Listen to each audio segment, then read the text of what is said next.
In this VR Builder tutorial, you will learn how to snap different objects into the same snap zone. We'll cover how to set up the scene in Unity, define the workflow of the VR application, and create a multi-object snap zone.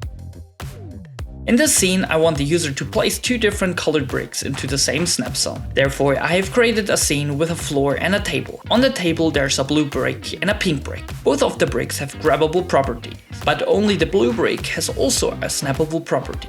I also added a rigid body and a box collider to them. The rigid body is kinematic, so the bricks won't react to physics and therefore won't fall to the ground when I let go of them. Also, I created a snap zone which accepts the blue brick but not the pink one. Our goal now is to make this snap zone accept the pink brick as well. In case you're not familiar with making objects grabbable in VR and creating snap zones, I recommend watching the introductory tutorial about snap zones first.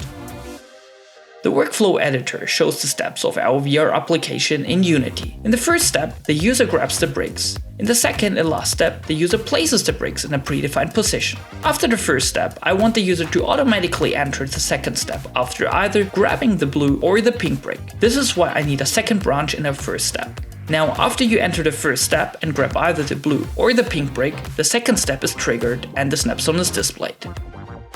So far, it is only possible to snap the blue brick in the existing snap zone. The pink brick will still be rejected. Now I want the snap zone accept both the blue and pink brick.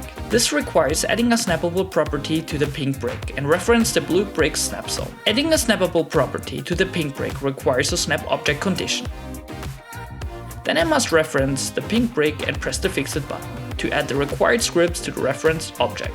In this particular case, the snappable property and its dependencies are added. Since we don't want to create a new snap zone for the pink brick, but snap the pink brick into the existing one, I need to reference the blue brick snap zone as the zone to snap into. The condition is now fulfilled, but the snap zone still is not accepting the pink brick. The reason is the following. Having selected the blue brick snap zone, go to the Inspector tab. On the isTrainingScene object validation component, you will find a list of hidden objects called accepted training scene objects. There you can see that the snap zone generator has automatically referenced the blue brick as the only accepted training scene object for the existing snap zone. This ensures that only the correct object, in this case the blue brick, can be placed in the snap zone. Since the pink brick is not referenced as an accepted object in the training scene, it is not accepted by the existing snap zone. All I have to do now is to add the pink brick to the accepted training scene objects. Once completed, the existing snap zone accepts both the blue and the pink brick. Let's try it out in VR.